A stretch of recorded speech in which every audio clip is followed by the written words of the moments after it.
Hello दोस्तों, welcome back to our channel. तो आज की इस वीडियो में हम बात करने वाले हैं हम सभी के मार्गदर्शक, हम सभी के प्रेरणा स्रोत और सभी के आदर्श स्वामी विवेकानंद जी के बारे में। जब हम अपने जीवन में कठिनाइयों का सामना करते हैं, जब भी हम जीवन में चुनौतियों का सामना करते हैं, संघर्षों का सामना करते हैं, तो स्वामी विवेकानंद जी के जो विचार होते हैं कहीं ना कहीं हमें आपके ऊर्जा से भर लेते हैं। उनके जो थॉट है, उनके जो विचार है, उनकी जो किताबें हैं, हमें निरंतर आगे बढ़ने के लिए प्रेरित करती है, हमें एक ऊर्जा से भर देती है और हमें हमारे लक्ष्य को प्राप्त करने में कहीं ना कहीं हमारी मदद करते हैं। इसलिए हर युवा के आदर्श कहीं ना कहीं आज भी स्वामी विवेकानंद जी माने जाते हैं। इतने वर्षों के बाद भी उनके जो विचार है आज भी हर युवा को आगे बढ़ने हेतु, जब भी वो डिमोटिवेट होता है, जब भी वो निराशा में डूब जाता है, कहीं ना कहीं तब भी हमको प्रेरित करते हैं। क्योंकि स्वामी विवेकानंद जी का मानना था कि जीवन का दूसरा नाम ही यानी लाइफ का दूसरा नाम ही आपका क्या है, स्ट्रगल है, यानी संघर्ष है। हम सभी जानते हैं कि 12 जनवरी को उनका जन्मदिन आता है, यानी उनका बर्थडे सेलिब्रेट किया जाता है। और इस डे को हम किस रूप में सेलिब्रेट करते हैं हर वर्ष? नेशनल यूथ डे यानी राष्ट्रीय युवा दिवस के रूप में हम उनके जन्म दिन को मनाते हैं। और ये डे कब अनाउंस किया था, कब घोषित किया गया था?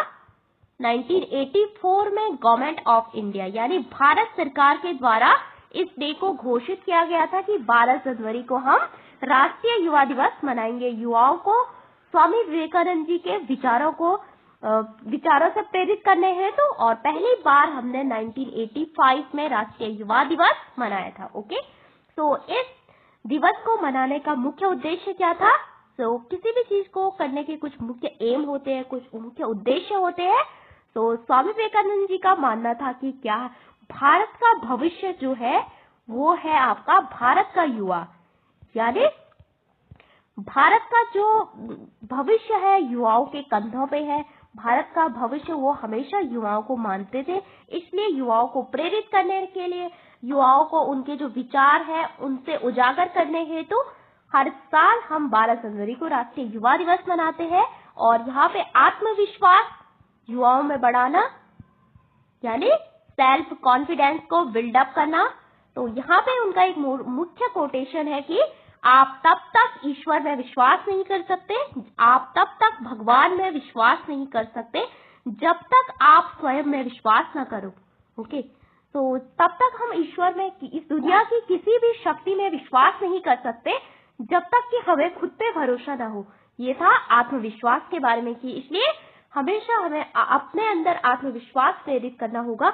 दूसरा है चरित्र का निर्माण करना, यानी एक ऐसी शिक्षा प्रदान करना जो युवाओं के चरित्र का निर्माण करे। उनमें एक अच्छा चरित्र जो ईमानदार हो, आपका ऑनेस्टी जिसके अंदर हो, ओके, सदाचार गुण हो, जिसका आचरण अच्छा हो।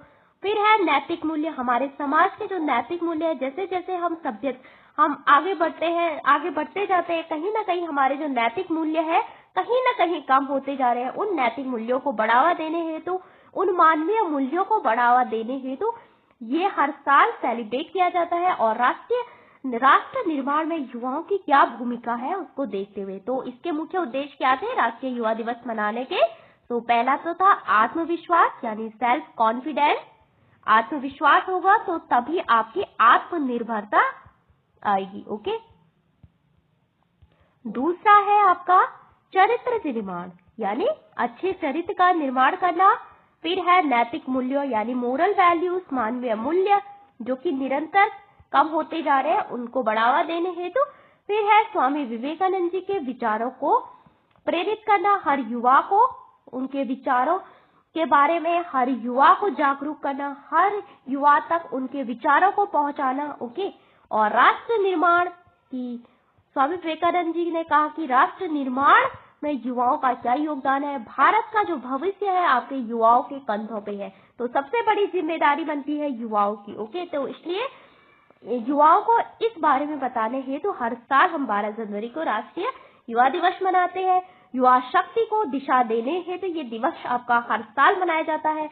और शिक्षा कि शिक्षा क्या है। उन्होंने कहा था कि शिक्षा मानव में पहले से निहित है, लेकिन एक गुरु का काम है उस शिक्षा को बाहर निकालना। यानी हमारे जो शिक्षा है वो हमें पहले से ही हमारे अंदर है, लेकिन हमें उसको प्रकट करना है, हमें उसको बाहर निकालना है। ओके, फिर है राष्ट्रवाद। राष्ट्रवाद के बारे में उन्होंने क्या कहा था। फिर है भारत की जो सांस्कृतिक और आध्यात्मिक पहचान है उसको बताना, और मानवीय मूल्यों की सेवा करना। यानी दरिद्र नारायण की सेवा ही, नर के दरिद्र जो व्यक्ति है उसकी सेवा ही आपकी क्या है, नारायण की सेवा है, वही सच्चा ज्ञान है। तो जानेंगे स्वामी विवेकानंद जी के बारे में। पहले तो सबसे पहले जान लेते हैं कि उनका बर्थडे कब आता है, कब उनका जन्म हुआ था। तो हमने जान लिया कि 12 जनवरी को उनका जन्म हुआ था, और डेट क्या थी आपकी, किस सन में, 1863 में उनका जन्म हुआ था। और इससे 1 साल 2 साल पहले जाओ, 1951 में रविन्द्रनाथ टैगोर जी का जन्म हुआ था। ओके, फिर स्वामी विवेकानंद जी को बचपन में किस नाम से पुकारा जाता था। तो नरेंद्र नाथ दत्त था उनका बचपन का नाम, और स्वामी विवेकानंद नाम उनको बाद में खेतड़ी के महाराज के द्वारा दिया गया था। ओके, आप जानते हैं उनका जन्म कहाँ हुआ था। तो उनका जन्म हुआ था कलकत्ता में, यानी वेस्ट बंगाल की कैपिटल है कलकत्ता, पश्चिम बंगाल में उनका जन्म हुआ था। एक उच्च वर्गीय कायस्थ परिवार से वो बिलोंग करते थे। और उनके पिता का नाम क्या था। तो उनके पिता का नाम था विश्वनाथ दत्त, जो कि क्या थे, एक एडवोकेट थे, यानी एक वकील थे, और काफी सामाजिक मामलों में, यानी जो समाज के जो मामले हैं वहां पे उनके जो पिता थे काफी प्रोग्रेसिव थॉट के थे, काफी मतलब अपने समय से काफी आगे, यानी प्रगतिशील विचारों वाले थे उनके पापा, उनके पिता विश्वनाथ दत्त, और उनकी माता भुवनेश्वरी देवी। तो बचपन में ही उनको अनुशासन का पाठ जो है उनके घर से ही उनके पिता के द्वारा दिया गया, उनको अपने परिवार से ही उनके अनुशासन का पाठ मिला। ओके, उनके गुरु कौन थे, श्री रामकृष्ण परमहंस। तो श्री रामकृष्ण परमहंस उनके गुरु का नाम था। तो सबसे पहले जब स्वामी विवेकानंद जी अपने गुरु सबसे पहले वो जब श्री रामकृष्ण परमहंस जी के पास जाते हैं उनसे मिलने, तो वो कहते हैं, श्री रामकृष्ण परमहंस उनसे पूछते हैं, जब वो दरवाजा खटखटाते हैं तो वहां पे वो उनसे पूछते हैं कि आप कौन है। तो स्वामी विवेकानंद जी का जो उत्तर था कि वही तो जानने आया हूँ कि मैं कौन हूँ। तो इस तरह से उनका जो उत्तर था उसने कहीं ना कहीं मतलब जो हम सभी को सोचने में मजबूर कर दिया कि मैं कौन हूँ।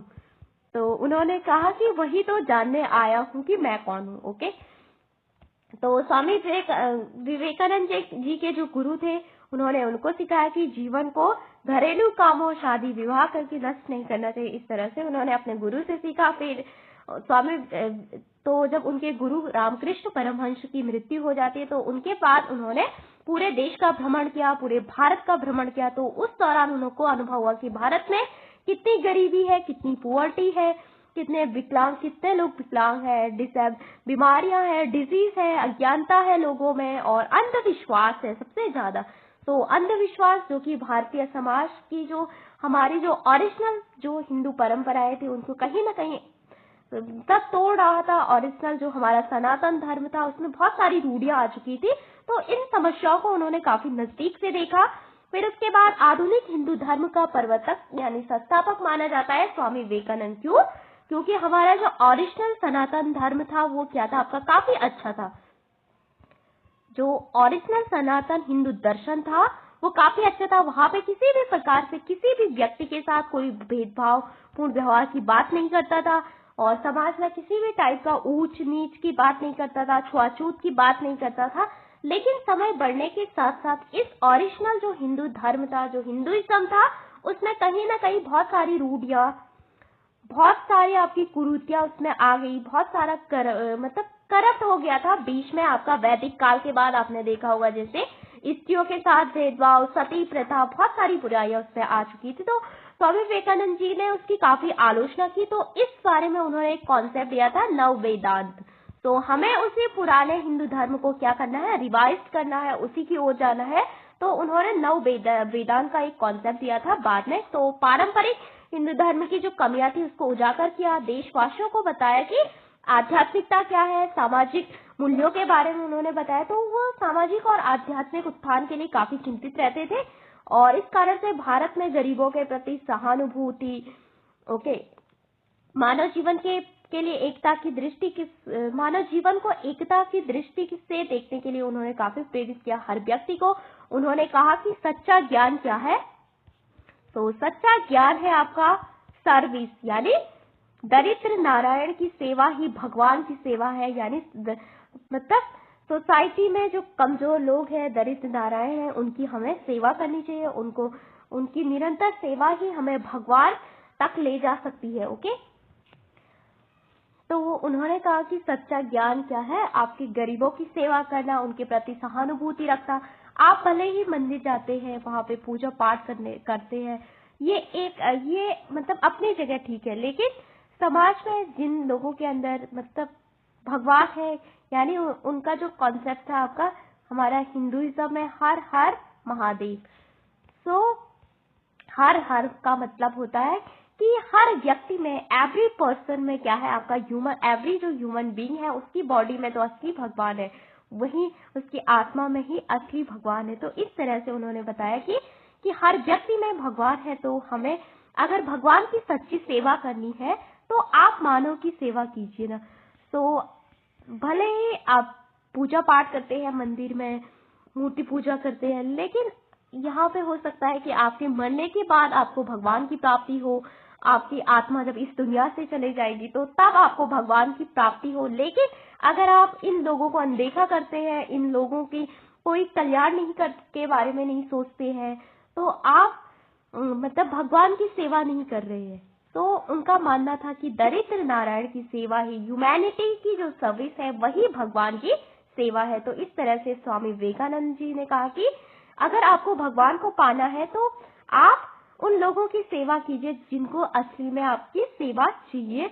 ओके, गरीबों की सेवा, दरिद्र लोगों की सेवा। ओके, तो अब हम जान लेते हैं उनके जीवन की प्रमुख घटनाओं के बारे में। तो सबसे पहले हम सभी जानते हैं कि 1983 में 11 सितंबर 1893, ये वही वर्ष जहाँ पे स्वामी विवेकानंद कहा गए थे, आपके शिकागो गए थे। तो वहां पे विश्व धर्म जो संसद है उसका आयोजन किया जा रहा था। तो वहां पे उन्होंने पहली बार दुनिया को परिचित कराया था भारत की जो सनातन संस्कृति है, यानी हमारा जो सनातन हिंदू संस्कृति है, उससे विचारों से जो हर व्यक्ति को शरण देने की बात करता है। तो उनका जो काफी फेमस स्पीच आपने देखा होगा कि अमेरिका के भाइयों और बहनों, sisters and brothers of America, इस तरह से, क्योंकि पश्चिम में इससे पहले हर व्यक्ति वहां पे जो संबोधन होता था वो कैसे होता था, मिस्टर मिसेस के नाम से वहां पे जो संबोधन होता था। तो पहली बार कोई व्यक्ति गया जिसने बोला कि brothers and sisters of America. तो इस तरह से पहली बार भारत की छवि को पूरे विश्व पटल पे स्वामी विवेकानंद जी ने उजागर किया था। भारत की जो आध्यात्मिक छवि है उसको स्वामी विवेकानंद जी ने पश्चिम में लेके गए थे, उसको पश्चिम को परिचित कराया था भारत की उस दर्शन से, उस आपके सनातन संस्कृति से। तो यहाँ पे इससे पहले भारत को केवल सर्पों सपेरों का देश जो माना जाता था कि भारत में तो केवल सपेरे सर्पों का देश, अंधविश्वास, इस तरह से यहाँ पे मानते थे। दूसरा आता है 1987 में रामकृष्ण परमहंस की याद में उन्होंने रामकृष्ण मिशन की शुरुआत की थी।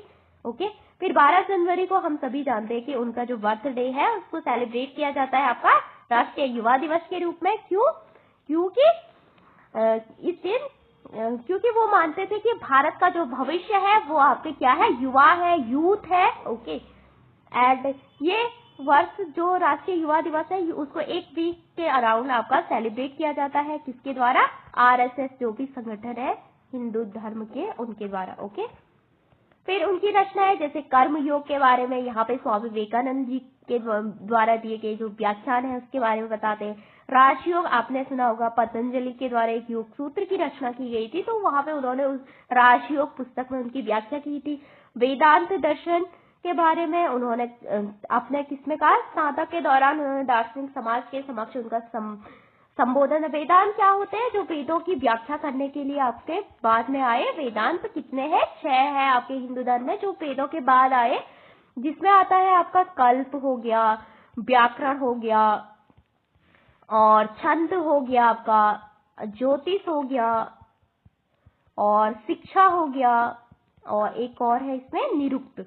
तो इनको कहा जाता है वेदांत, जो कि वेदों का इंटरप्रिटेशन करते हैं, यानी वेदों की व्याख्या करने हेतु वेदांत आए। तो उन्होंने एक वेदांत दर्शन के नाम से, वेदांत फिलॉसफी के नाम से एक बुक लिखी थी। ओके, इनका एक संबोधन था। फिर आता है इंस्पायर्ड टॉक। यहाँ पे स्वामी विवेकानंद जी के प्रेरणादायक विचार भाषण शामिल है। इसके अलावा प्रैक्टिकल वेदांता यानी व्यवहारिक वेदांत, यानी वेदांत को हम अपने दैनिक जीवन में कैसे अपनाए, कैसे अपने जीवन में वेदांत को अपनाकर उसके प्रैक्टिकल यानी व्यवहारिक बनाए, उसको साइंटिफिक बनाए, इस तरह से उन्होंने बात की थी। और इनका एक प्रसिद्ध, जो आपने पुस्तक मैगजीन के बारे में सुना होगा, उसका नाम है आपका प्रबुद्ध भारत। प्रबुद्ध भारत, प्रबुद्ध भारत उनका एक मैगजीन है। ठीक, फिर नव वेदांत दर्शन, जो कि ओरिजिनल जो हिंदू धर्म है उसमें बहुत सारी बुराइयां आ गई थी, उसमें बहुत सारे करप्ट हो गया था वो पूरी तरह उत्तर वैदिक काल में। उसके बाद महिलाओं के साथ भेदभाव, सती प्रथा, समाज में छुआछूत और वर्ण के आधार पे, जाति के आधार पे भेदभाव उसमें दिखने लगे थे। पहले को ऐसा नहीं था, पहले वहां पे पूरे सभी व्यक्तियों के साथ समान व्यवहार किया जाता था, लेकिन बाद में उसमें बहुत सारी चीजें आ गई थी। तो स्वामी विवेकानंद जी का मानना था कि हमें उसी जो हमारा ओरिजिनल जो हिंदू धर्म था, हमें वहीं जाना है, उसको रिवाइव करना है, उसमें सुधार करना है। तो उन्होंने एक नव वेदांत का एक दर्शन दिया था। ओके, तो वहां पे वो कहते हैं कि गॉड इज रियल, यानी भगवान ही वास्तविक है। ये दृश्य संसार जो क्या है आपका अस्थायी है, ये टेम्पररी है, ये परमानेंट नहीं है, लेकिन गॉड है आपका परमानेंट, भगवान ही आपके रियल है। दूसरा उन्होंने कहा था कि व्यक्ति की आत्मा का लक्ष्य क्या है, मोक्ष पाना है, सच्चे ज्ञान से ही संभव है। और वो सच्चा ज्ञान क्या है आपका, दरिद्र नारायण की सेवा, यानी मानवता की सेवा ही आपकी सच्ची भगवान की सेवा है। और भले ही आप डेली मंदिर जाते हो, मस्जिद जाते हो, डेली पूजा पाठ करते हो, यहाँ पे आप एक दिन आप किसी को नुकसान नहीं पहुंचाते हैं, किसी को अपनी बातों से ठेस नहीं पहुंचाते, लेकिन उसके बाद दूसरे दिन आप उसी फॉर्म में वापस लौट जाते हैं कि आप राह चलता जो व्यक्ति है उसको कुछ भी बोल देते हैं। किसी को भी आपकी बातों से बुरा लग सकता है, किसी को भी आप ठेस पहुंचा देते हैं अपने बातों से, अपने कर्मों से। तो आप केवल एक दिन भगवान के लिए कार्य करते हैं, लेकिन आप हर रोज अगर दरिद्र नारायण की सेवा करते हैं, हर रोज अगर किसी व्यक्ति की, किसी जिसको सच में सेवा की जरूरत है, बूढ़ा व्यक्ति है, उसकी सेवा करते हैं, तो वास्तव में वही भगवान की सेवा है। और यहाँ पे आपको भले ही आपकी मृत्यु के बाद भगवान मिल सकता है, लेकिन अगर आपको इसी जीवन में भगवान को पाना है तो इसका एकमात्र लक्ष्य है, एकमात्र क्या है आपका विकल्प है मानवता की सेवा और सच्चे मतलब दारिद्र्य नारायण की सेवा, वही सच्चा ज्ञान है। उसके बाद स्वामी विवेकानंद जी का जो उन्होंने कहा था कि जैसे हम सभी, जैसे आपने देखा होगा जन्माष्टमी पे जो लड्डू गोपाल होते हैं, सभी लोग कहीं ना कहीं जो लड्डू गोपाल होते हैं उनको अपने खाने से पहले उनको खाना, जो लड्डू गोपाल यानी भगवान श्री कृष्ण के भक्त होते हैं, उनको अपने खाने से पहले उनको खिलाते हैं और अपने सोने से पहले उनको सुला देते हैं। तो इसी तरह से अगर कोई व्यक्ति, मतलब ये एक मूर्ति है केवल, अगर वास्तविक रूप में उसे जाने तो केवल एक मूर्ति है। अगर यही व्यक्ति कोई मतलब सड़क पे पड़ा हुआ कोई व्यक्ति है, उसको अपने घर लाता है, उसकी सेवा करता है, आपका उसको अच्छे से खाना खिलाता है, तो वही आपकी ईश्वर की सेवा हो सकती है, वही नारायण की सेवा हो सकती है। तो उन्होंने इसको इससे कनेक्ट किया। ओके, फिर आता है वेदांत के तीन दर्शन के तीन सिद्धांत क्या थे, तीन प्रिंसिपल की ईश्वर और मानव की एकता में विश्वास करता है, मानवता की सेवा, निस्वार्थ कर्म को बढ़ावा देता है और स्वधर्म संभाव की बात करता है। वेदांत और सभी धर्मों, विभिन्न धर्मों को मोक्ष की अंतिम दिशा तक पहुंचाने में अलग अलग मानता है। और आप जानते हैं राष्ट्रवाद को उन्होंने आध्यात्मिकता से जोड़ के देखा। जो पश्चिमी वेस्टर्न नेशनलिज्म है उसको उन्होंने काफी क्रिटिसाइज किया कि किसी भी देश को हड़पना है, उस पर शासन करना है, उसके नागरिकों को नुकसान पहुंचाना है, इस तरह से किसी लैंड के टुकड़े पे शासन करना है, वो उन्होंने कहा कि ये आपका राष्ट्रवाद नहीं है। तो उनका मानना था कि राष्ट्रवाद क्या है, तो राष्ट्रवाद में जैसे आपने श्री अरविंदो का कॉन्सेप्ट पढ़ा होगा राष्ट्रवाद का, काफी इंटरेस्टिंग है कि वहां पे वो कहते हैं कि इंडिया कोई भूमि का टुकड़ा नहीं है, बल्कि ये देवी माँ का शरीर है। ये हमने इस पे शासन करने के लिए इसको नहीं पाया है, बल्कि हमने इसकी सेवा करनी है। तो स्वामी विवेकानंद जी का राष्ट्रवाद का विचार भी यही था, सामाजिक। ये राष्ट्रवाद को सीधे किससे कनेक्ट करते हैं, आपके आध्यात्मिकता से कनेक्ट करते हैं कि राष्ट्र क्या है, धर्म किसी भी राष्ट्र के वो रीढ़ है। जहाँ पे ब्रिटिशों की जो नीति थी, उन्होंने ब्रिटिशों को, जैसे वो कहते थे कि दुनिया में भगवान ने हमको इसलिए भेजा कि हम आप लोगों को सभ्य बनाने के लिए आए हैं। तो स्वामी विवेकानंद जी कहते स्टॉप, यानी चुप हो जाओ, हम तो पहले से सभ्य है, पहले से ही।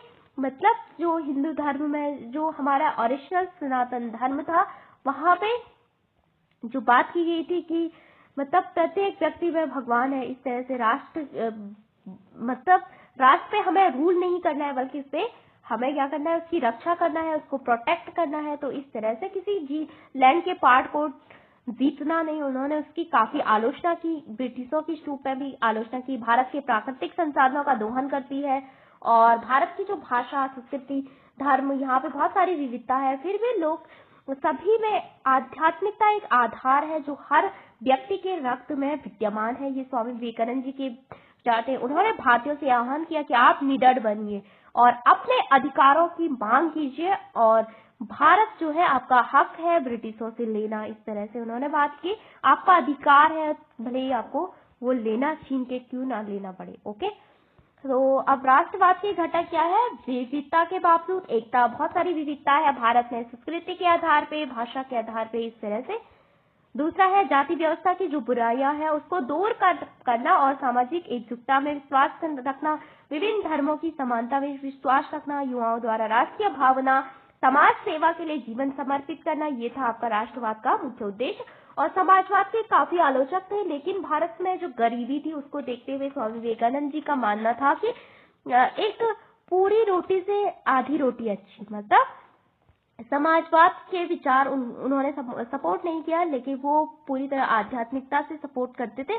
लेकिन समाजवाद का जो कॉन्सेप्ट है, जैसे कि सभी व्यक्ति का कल्याण, इस तरह से, तो आलोचक तो थे, फिर भी उन्होंने माना कि अगर पूरी रोटी नहीं मिल सकती है तो आधी रोटी भी मिल जाए, कोई बात नहीं। ओके, तो समाजवाद इसलिए नहीं कि यह आदर्श प्रणाली है, बल्कि अधूरी रोटी से कुछ होना अच्छा है। ओके, तो पूरी रोटी से कुछ होना अच्छा है, अगर अधूरी भी मिल जाए। तो भौतिक प्रगति की सीमित भूमिका है, क्योंकि सच्ची प्रगति क्या है, आपके नैतिक और आध्यात्मिक माध्यम से ही हो सकते हैं। उन्होंने हमेशा जो भौतिकवाद है, मटेरियल यानी क्या बोलते हैं, मटेरियल जो थिंग है, उसको उन्होंने क्या किया, उसको अवॉइड किया, उसको मतलब दूर करने का प्रयास किया। उनका मानना था कि आध्यात्मिक ही एक पूंजी है जब मानव अपने जीवन के सच्चे लक्ष्य को प्राप्त कर सकता है। ओके, आध्यात्मिकता के द्वारा ही हम अपने अस्तित्व को पहचान सकते हैं। और उनके जो प्रसिद्ध कोटेशन, उठो जागो और तब तक न रुको जब तक आपको अपना लक्ष्य न मिल जाए। आप ईश्वर में तब तक विश्वास नहीं कर सकते जब तक आप खुद पे विश्वास न करते। बाह्य प्रकृति एकदम स्पष्ट और आंतरिक प्रगति है। तो ये थे आपके स्वामी विवेकानंद जी के बारे में। तो सबसे पहले अब हम इसको फिर से एक बार रिवाइज करते हैं। तो सबसे पहले हमने देखा था कि राष्ट्रीय युवा दिवस कब मनाया जाता है, आपका 12 जनवरी को मनाया जाता है, स्वामी विवेकानंद जी के बर्थडे के दिन, यानी उनका जन्म दिवस। और यहाँ पे इंस्पायर करना युवाओं को, स्ट्रेंथ उनको ताकतवर बनाना, उसमें कैरेक्टर बिल्डिंग करना, सर्विस, देश की सेवा करना, नेशनल बिल्डिंग करना, उनमें लीडरशिप और कॉन्फिडेंस यानी आत्मविश्वास पैदा करना। और इस डे को कब से मनाया जाने लगा, 1985 से 1984 में आपका डिक्लेयर हुआ था, मतलब घोषित हुआ था। और पावर, विजडम, सेल्फ रियलाइजेशन कराना युवाओं को। तो युवाओं के आइकन थे आपके कौन, स्वामी विवेकानंद जी। ओके, तो दूसरा हमने देखा था कि स्वामी विवेकानंद जी का जन्म कहाँ हुआ था, ओरिजिनल नेम क्या था, नरेंद्र नाथ दत्त था, और कोलकाता में हुआ था। विश्वनाथ दत्त उनके पिता थे, काफी प्रोग्रेसिव थॉट के थे। रामकृष्ण परमहंस उनके गुरु थे। एंड उन्होंने पूरे इंडिया को ट्रेवल किया, पूरे इंडिया की मतलब यात्रा की, और वहां पे ऑब्जर्व किया कि कितनी पॉवर्टी है, कितनी इलनेस है, कितना सुपरस्टिशन है, यानी कितना अंधविश्वास है भारत में। फाउंडर ऑफ मॉडर्न हिंदुइज्म, यानी आधुनिक हिंदू धर्म के प्रवर्तक भी इनको माने जाता है। फिर गए शिकागो, वहां पे भारत की जो विश्व धर्म संसद है, इंडिया को रिप्रेजेंट किया, वहां पे भारत विश्व को परिचित कराया भारत के पुरातन हिंदू संस्कृति से, यानी जो हमारी सनातन संस्कृति है उससे, और इस्टेब्लिश किया। वहां से आके रामकृष्ण परमहंस इस दौरान बहुत सारे देशों की उन्होंने यात्रा भी की, जैसे जापान हो गया, यूके हो गया और सम अदर्स, और बहुत सारे लोग उनसे जुड़े भी। ओके, फिर है सिस्टर निवेदिता का नाम सुना होगा आपने। फिर है बर्थ एनिवर्सरी 12 जनवरी को मनाया जाता है। दूसरा है आपका गॉड इज अल्टीमेट रियलिटी, यानी विश्व मतलब इस दुनिया में गॉड ही सब कुछ है, और ये विजुअल जो वर्ल्ड है वो क्या है, टेम्पररी है। भगवान की दुनिया असली दुनिया है। और न्यू वेदांत के 3 प्रिंसिपल्स है, unity of God and man, मतलब भगवान और मनुष्य के बीच एकता, प्रमोट ह्यूमैनिटी यानी मानवता को प्रमोट करना, सेल्फलेस यानी सेल्फलेसनेस यानी आपकी बिना किसी फल के आपको सेवा करनी है, बिना किसी प्रतिफल के कर्मयोग में विश्वास करते थे। Tolerance and acceptance of all reason, यानी हमारा जो पुरातन जो संस्कृति थी, पूरा ओरिजिनल जो सनातन धर्म था, उसमें पूरे विश्व को शरण दी। इस तरह से यूनियन मानते थे, union of the soul with the supreme soul, यानी एक दिन हमारी जो सोल है उसको किसमें मिलना है, उसको उस सुप्रीम सोल में मिलना ही है। अगर आप उस सुप्रीम सोल में मिलना चाहते हैं तो यहाँ पे उन्होंने दरिद्र नारायण की सेवा पे काफी बल दिया, सच्चा ज्ञान वही है। ओके, तो ये थे उनके कुछ विचार। अब जान लेते हैं 1 मिनट और उनके कुछ नेशनलिज्म। तो उनको भारतीय राष्ट्रवाद का प्रवर्तक भी माना जाता है, Indian nationalism proponent, and religion is the backbone of India, यानी धर्म जो है भारत की बैकबोन है। क्रिटिक ऑफ ब्रिटिश नेशनलिज्म, जो ब्रिटिश का जो राष्ट्रवाद का आइडिया था, और यहाँ पे उन्होंने एक्सप्लॉइटेशन जो किया जा रहा था उनका ब्रिटिशों के द्वारा इंडिया को रिसोर्स के लेके, डाइवर्सिटी में बात करते हैं, भारत की विविधता में, कॉमन स्पिरिचुअल फाउंडेशन की बात करते हैं, एंड भारत के लोगों को इंक्रेज करते हैं आपका किसके लिए, फेयरलेसनेस के लिए, यानी उसमें निडर बनो और अपने अधिकारों के लिए लड़ो। फिर आता है उनका फेमस कोटेशन कि उठो जागो और तब तक ना रुको जब तक आपको अपना गोल ना मिल जाए। फिर है आप तब तक भगवान में विश्वास नहीं कर सकते जब तक आप खुद में विश्वास नहीं करते। तो ये इनके प्रसिद्ध कोटेशन है। फिर इसके बाद ये हमने देख लिया कि उन्होंने ये हर यूथ के लिए इंस्पायर माने जाते हैं। 12 जनवरी 1863 को उनका जन्म हुआ था। राम गुरु की याद में रामकृष्ण मिशन बनाया था 1897 में। फिर फाउंडेशन ऑफ रामकृष्ण शिकागो गए थे 1983 में, और 12 जनवरी को युवा दिवस मनाया जाता है। फिर यहाँ पे हमने ये पढ़ लिया था, ये भी हमने देख लिया। उनकी जो बुक है, जैसे राजयोग में पतंजलि के योग सूत्र के बारे में बात करते हैं, कर्म योग के बारे में बात करते हैं, भक्ति योग के बारे में बात करते हैं, जनन योग के बारे में बात करते हैं स्वामी विवेकानंद जी। और इसके अलावा उनके lecture for Colombo to Almora भी उनका एक लेक्चर है, कोर्स है। प्रैक्टिकल वेदांता इंस्पायर्ड टॉक के बारे में बात करते हैं, और उनकी पुस्तक my master education the east and west, India and her problem, Bharat और उसकी समस्या के बारे में बात करते हैं।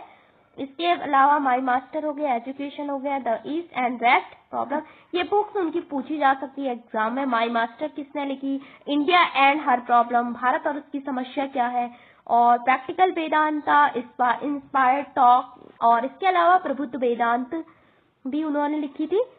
प्रबुद्ध भारत, ओके, वेदांत भी लिखा था, वेदांत फिलॉसफी पे। और स्पिरिचुअल डेवलपमेंट के लिए उन्होंने रामकृष्ण मिशन में बनाया था, सामाजिक सेवा के लिए, शिक्षा के लिए, रिलीफ वर्क के लिए। Okay, for one's own salvation and for the welfare of the world. तो ये उनका प्रसिद्ध कोटेशन, ये हम सभी ने देख लिया था उनके लाइफ के इवेंट। ओके, रामकृष्ण मिशन यहाँ पे 1987 में बना था। ओके, अद्वैत वेदांता में विश्वास करते थे। ये भी हमने 1902, यानी इनका जो लाइफ का जो टाइम पीरियड है बहुत कम रहा, लगभग आपका 39 ईयर, बहुत कम एज में स्वामी विवेकानंद जी ने बहुत सारे युवाओं को प्रेरित कर लिया था और उनको आज भी याद किया जाता है। बहुत कम एज में उन्होंने पूरी दुनिया को भारत की जो संस्कृति है उसके बारे में परिचित करा लिया था। Okay, so thank you for watching this